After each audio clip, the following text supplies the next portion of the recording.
रामकृष्ण हरी मंडळी, एका नवीन घटनेच्या व्हिडिओमध्ये आपलं स्वागत आहे. आपण शारीरिक संबंध आणि विवाहबाह्य संबंधांच्यामुळे आत्तापर्यंत कितीतरी हत्या किंवा एकमेकांचे जीव घेणे आणि प्रेम प्रकरण यातून विचित्र अशा प्रकारचे मर्डर बघितले आहेत की त्यातून तुमच्या शारीरिक संबंधांमध्ये कोणतरी पत्नी किंवा कोणाचा तरी जे तिचा प्रियकर यांचा अडसर ठरतो आणि मग त्यातून कोणाची तरी हत्या होते. आजची सुद्धा घटना अशीच आहे, पण ही घटना एका घरातील आहे. म्हणजे घरातीलच एका महिलेचे तिच्या स्वतःच्या दिराबरोबर तिने कशाप्रकारे संबंध प्रस्थापित केले आणि हे जेव्हा तिच्या पतीला कळलं आणि तेव्हा त्या पतीचं काय केलं तिने किंवा पतीने त्यांचं काय केलं हे आपण ह्या घटनेच्या माध्यमातून पाहणार आहोत. तर तुम्ही चॅनलवर अजूनही नवीन असाल तर चॅनलला सबस्क्राईब करायला विसरू नका. तर ही घटना आहे आपल्या महाराष्ट्रातील नागपूर जिल्ह्यातील. नागपूरमध्ये एक शामराव सराटे, अर्चना सराटे आणि संदीप सराटे असं तिघांचं कुटुंब राहत होतं. आता हा शामराव सराटे होता, त्याचं वय वर्ष होतं 36. त्याचे तो आणि संदीप असे हे दोघे भाऊ. आता या संदीपमध्ये आणि शामरावमध्ये जवळजवळ 16 वर्षाचं अंतर होतं. म्हणजे जेव्हा शामराव झाला आणि तिथून पुढं 16 वर्षांनी संदीप झाला. तर ह्या शामरावचं वय वर्ष होतं 36 आणि संदीपचं वय वर्ष होतं 20. पण जेव्हाच हा छोटा भाऊ संदीप झाला तेव्हाच त्याचे आईवडील अपघातात वारले. त्याच्यामुळं ह्या संदीपचं पालनपोषण आणि शामरावचं पालनपोषण त्याच्या मामांनी केलं. आणि जेव्हा तो 21 वर्षाचा झाला शामराव, तेव्हा त्याचं लग्न लावून देण्यात आलं एक मुलगी बघून. तर तिचं नाव होतं अर्चना. आता अर्चनाचं पण वय लहान होतं, 18 वर्ष तिचं लग्न झालं आणि शामरावचं सुद्धा एक 24-25च्या वर्षात त्याचं लग्न झालं.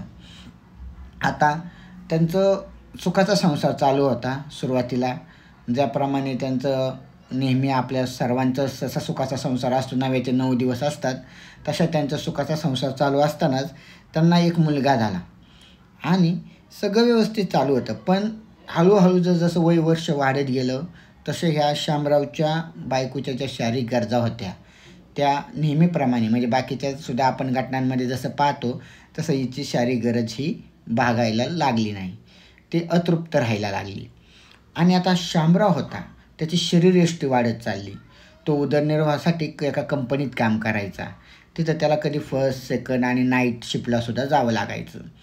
तर ह्या शामराव जिथं जायचा त्यामुळं तिथं त्याचं शरीरयष्टी अशी जाडजूड होती आणि ही जी अर्चना होती ही अशी किरकोळ शरीराची होती.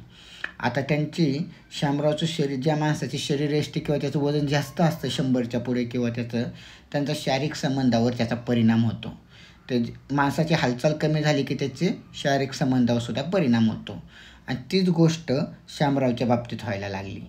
शामराव तिच्याबरोबर शारीरिक संबंध करायचा बायकोबरोबर, पण त्याने त्याची बायको काही तृप्त होत नव्हती. त्याच्यामुळं हळूहळू त्याच्यातला अतृप्तपणा हा वाढतच चालला. आणि आता तिला हा शामराव कधी कधी फर्स्ट, सेकंड, नाईट शिफ्ट करून आणि प्रायव्हेट कंपनीत काम करत असल्यामुळं त्याच्यातलं तो थकून यायचा काम करून. त्यात थकून आल्यानंतर त्याची परत इथं घरी येऊन शारीरिक संबंध प्रस्थापित करायची इच्छा नसायची. मुळाचं त्याचं वजन वगैरे जरा जास्त होतं. त्यामुळे आता ती जी अर्चना होती, जिचं वय वर्ष होतं 29 आणि हा आता शामराव 35च्या पुढे गेला होता. पण त्याची शरीरयष्टी आणि शारीरिक हालचालीच्या शरीराच्या कमीपणामुळं त्याच्याकडून पाहिजे तशी त्याची बायको तृप्त होत नव्हती. मग आता ही अर्चना एक ऑप्शन शोधू लागली, पर्याय शोधू लागली की आपण नवजवानीत आहोत, जवानीच्या उच्च शिखरावर आहोत आणि जर आपली ह्या वयात जर शारीरिक गरज भागत नसेल तर महिला नक्कीच नवीन ऑप्शन शोधतात. तसं तिने पण शेजारी पाजारी आणि आपली शारीरिक गरज भागवते का या दृष्टीने ती एक पर्याय शोधू लागली नवऱ्याला. कारण तिचा नवरा तसा पण नाहीतरी 8-8, 10-10 तास कंपनीच्या कामानिमित्ताने बाहेरच असायचा आणि ती घरीच असायची. मग तिचं असं लक्षात आलं की नवरा आपला कामाच्या निमित्ताने बाहेरच असतोय, तर आपण बाहेरचा मुलगा शोधण्यापेक्षा आपल्या घरातीलच जो तिचा दीर होता सक्का, त्याचं नाव होतं संदीप सराटे आणि संदीपचं वय वर्ष होतं 20. तो दिसायला देखणा होता, तरुण होता आणि मुळात जसं आंटींला किंवा ज्या मादक स्त्रिया असतात 30च्या नंतरच्या 40शी नंतरच्या, त्यांना अशी तरुण मुलंच आवडतात. तसं हिला पण मग आता तिने आपला जो संदीप होता त्या संदीपवरच डाव टाकायचा निश्चय केला. आता तिने जो संदीपवर डाव टाकायचा होता, पण संदीप तसला नव्हता. संदीपच्या अगोदर मनात त्याबद्दल असं नव्हतं. त्याच्यामुळे त्याने तर सुरुवातीला जेव्हा ही जी महिला आहे अर्चना, ती एक दिवस तिचा भाऊ कामाला गेलेला असताना तिने संदीपला आणि तिचा मुलगा शाळेत गेलेला असताना दुपारच्या वेळी तिने संदीपला जवळ घेतलं आणि त्याला सांगू लागली की मला ह्या घरात काय राहायचं नाही, मला घर सोडून जायचे. आता हे संदीपला आपली वहिनी अशी अचानक का बोलते याचं काय समजू शकलं नाही. कारण हे संदीपला ह्या अर्चनाने लहानाचं मोठं केलं होतं. म्हणजे जेव्हा त्याचे आईवडील वारले तेव्हापासून आणि यांचं लग्न झाल्यापासून त्या संदीपचा जो सांभाळ होता या अर्चनाने आणि शामरावनेच केला होता. त्याच्यामुळं या अर्चना त्याच्यापुढे मन मोकळं करू शकत होती. आता अर्चना त्याला म्हणली की मी ह्या घरात राहू शकत नाही, मला ह्या घरात खूप त्रास होतो आहे आणि तुम्ही तुमचं काहीतरी डबाचं जेवायचं काहीतरी तुमची सोय करा म्हणून. आता हे तिचं जे बोलणं आहे हे संदीपला समजलं नाही की आपल्या घरात सासू सासरे पण नाहीत किंवा आपला जो भाऊ आहे तो दारूचं व्यसन वगैरे नाही त्याला बाहेर कसलं, मग ह्या घरात या आपल्या वहिनीला त्रास कसला होतो आहे हे त्याला समजाना. मग त्याने जरा सखोलमध्ये वहिनीला विचारल्यानंतर वहिनीने त्याला सांगितलं की माझी शारीरिक गरज इथं ह्या घरात भागत नाही. मग आता त्याचं ह्या संदीप पुढं एक प्रश्नचिन्ह निर्माण राहिलं की आता करायचं काय. जर वहिनीची शारीरिक गरज भागत नसेल तर मी तर काय करू शकत नाही, शेवटी तिचा जो भाऊ आहे तो भाऊच काय करणार होता. त्याच्यामुळं तो शांत राहिला. मग त्याला अर्चनाचं जिचं वहिनी आहे तिचं काय म्हणणं त्याला समजाना. मग शेवटी अर्चनानेच त्याला सखोलमध्ये सांगितलं की माझी जी शारीरिक गरज आहे ती काय माझी पूर्ण होईना, तुमच्या भावाचं जे वजन आहे किंवा तो त्यांच्या शरीराची हालचाल आहे, त्यांची शारीरिक जी उपयोगिता आहे त्याने काय माझी शारीरिक गरज भागाना, त्याच्यामुळं मला शक्यतो हे घर सोडून जावं असं वाटते. मग त्या संदीपने सुद्धा तिला त्याच्यावर पर्याय विचारला. तेव्हा ती म्हणली की तुम्ही माझ्याबरोबर शारीरिक संबंध प्रस्थापित करा, त्याने माझी शारीरिक गरज भागल आणि मग मी घर सोडून जाणार नाही. आता हे संदीप तिचं हे उत्तर ऐकून थोडा भांबरला. कारण तो तरुण होता, लहान होता, अजून 20 वर्ष. पण शेवटी आता त्याला पण माहीत होतं काय करायचं ते. पण त्याने मग अगोदर नाही म्हणून पण ह्या अर्चनाने त्याला कसा तरी तयार केला आणि त्याच दिवशी दुपारी तिथं घरात कोणी नसताना त्याने त्याच्याबरोबर शारीरिक संबंध प्रस्थापित केले. आता एकमेकांच्या दोघांच्या शरीराला तिचा जो वेग होता ज्या महिलेचा, आणि शक्यतो मुलांनासुद्धा ह्या वयात अशा आंटी, मादक आंटी आवडतातच. तसं संदीपलासुद्धा अर्चना आता आवडू लागली होती. पहिल्यांदा त्यांच्यातलं वहिनीचं आणि दिराचं नातं होतं ते आता एका नरमादीने घेतलं होतं आणि ते दोघे एक स्त्री पुरुष ह्या संबंधातून दोघे जवळ येत होते आणि शारीरिक संबंध प्रस्थापित करत होते. आता त्यांचा जो भाऊ होता शामराव हा बऱ्याच वेळी बाहेर असायचा आणि त्यांच्या 2च खोल्या होत्या, एक रूम आणि एक किचन. त्याच्यामुळे तिचा भाऊ हा शामराव संध्याकाळी झोपताना तिचा भाऊ नवरा शामराव आणि ही अर्चना एका रूममध्ये झोपायची आणि हा जो संदीप होता हा बाहेर पडवीला ग्रिल केलं होतं आणि तिथं झोपायचा तो. पण कधी कधी नसताना आता शामराव कधी नाईटला गेला तर ही वहिनी त्याला घरात घ्यायची झोपवायला आणि त्याच्याबरोबर शारीरिक संबंध प्रस्थापित करायची आणि सकाळी उठला की तो परत त्याच्या पडवीत जाऊन झोपायचा. आता हे बरेच दिवस चाललं, म्हणजे 2-4 महिने तरी यांच्यातले शारीरिक संबंध चालले. दोघे पण घरात कोणी नसताना घरातल्या घरात होतं, त्याच्यामुळे समाजाला शक्यतो याचा शंका येण्याची हे नव्हतं. पण किती आपण म्हणलं की मांजरीने डोळे झाकून दूध पिलं तरी ह्या गोष्टी बाहेर कळतातच.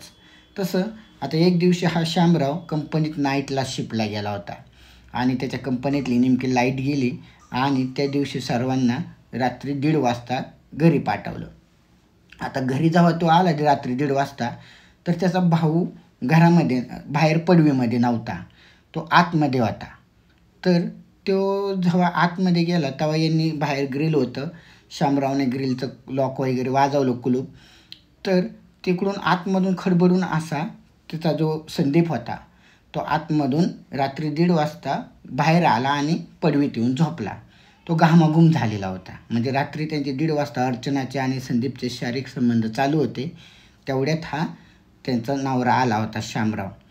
मग शामरावला थोडा डाऊट आला, पण आता आपण कसं लगेच हे करू शकत नाही, म्हणून त्याने त्या दिवशी बायकोला विषय सोडून दिला.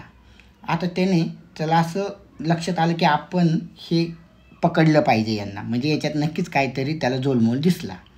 दुसऱ्या दिवशी त्याने परत मी कामाला जातो असं म्हणून त्या दिवशी त्याने सुट्टी घेतली आणि तोच तिथं घराच्या बाजूला तो लपून राहिला. रात्री जेव्हा रातचे परत 12-1 वाजले तेव्हा हा संदीप त्याच्या रूममध्ये जाताना आणि बाहेरून त्याच्या बायकोनी कडी लावताना आतून त्याला दिसला. आता त्याला यांना पकडायचं होतं, म्हणून त्याने गपचूप जातानीच घराच्या कुलपाची चावी घेऊन गेला होता. आता कुलपाची चावी त्याने हळूच कुलूप उघडलं आणि त्याने आतमध्ये जाऊन फक्त आता आतून कडी लावली होती त्याच्यामुळे त्याने फक्त आवाज ऐकला. आतमध्ये काय चाललं याचा त्याला अनुभव आला. यांच्या आवाजावरून आणि याच्यावरून त्याला सहज समजलं की आतमध्ये यांचा शारीरिक संबंधाचा कार्यक्रम जोरात चालू आहे. मग तो तिथं काहीच नाही म्हणला. तो तिथून तसाच कंपनीत निघून गेला आणि दुसऱ्या दिवशी तो जेव्हा सकाळी आला घरी, त्याची शिफ्ट संपून तो 8-9 वाजता घरी आला होता, तेव्हा हा संदीप बाहेर पडवीमध्ये झोपला होता. त्याने तिथंच ठेवलेला एक टिकाव होता, म्हणजे खोरं असतं, आपण खोरं आणि दातूळ आणि एक टिकाव असतो कोदळीसारखा. तो कोदळीसारखा टिकाव त्याने घेतला आणि शांत झोपलेला संदीपच्या डोक्यात मारला. तिथंच तडफडून संदीपचा जीव गेला. आणि त्याने हे बघून त्याचा आवाज आणि ते बघून त्याची बायको बाहेर आली आणि त्याने ते पाहून तिथं थरथर कापायला लागली.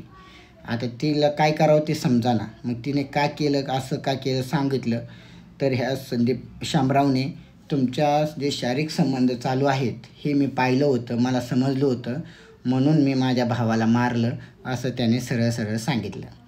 मग त्याने स्वतःहून पोलीस स्टेशनला जाऊन या गुन्ह्याची कबुली दिली. पोलिसांनी त्याला अटक केली आणि पोस्टमॉर्टम वगैरे करून त्या मृतदेहाचं अंत्यसंस्कार करण्यात आले. तर सांगायचा उद्देश असा की एका महिलेमुळे आपण कितीतरी घटना अशा घडलेल्या आहेत त्या आपण पाहिलेल्या आहेत. पण ही नागपुरातील घरातीलच एक घटना होती की एका महिलेमुळे या संदीप जे तरुण होता 20 वर्ष, आत्ताच त्याचं कुठं जे नवीन आयुष्य सुरू झालं होतं त्याचा जो भाऊ होता हा शामराव, त्यांनी या स्वतःच्या भावाचा खून केला आणि घरातल्या घरातच ते दोघे जेलमध्ये गेला. आता ही बाईचं तर काय नाही, तिचं मुलगी होती त्याच्यामुळे तिचा संबंध नव्हता, ती तर ह्या घटनेतून वाचली. पण हा जो शामराव होता ह्यो आता कमीत कमी 10 ते 15 वर्ष तरी बाहेर येत नाही. तर ह्या एका स्त्रीमुळे किती मोठं अनर्थ घडू शकतं हे आपण या घटनेच्या माध्यमातून पाहिलं. तर ही घटना आवडल्यास नक्कीच चॅनलला सबस्क्राईब करायला विसरू नका. रामकृष्ण हरी.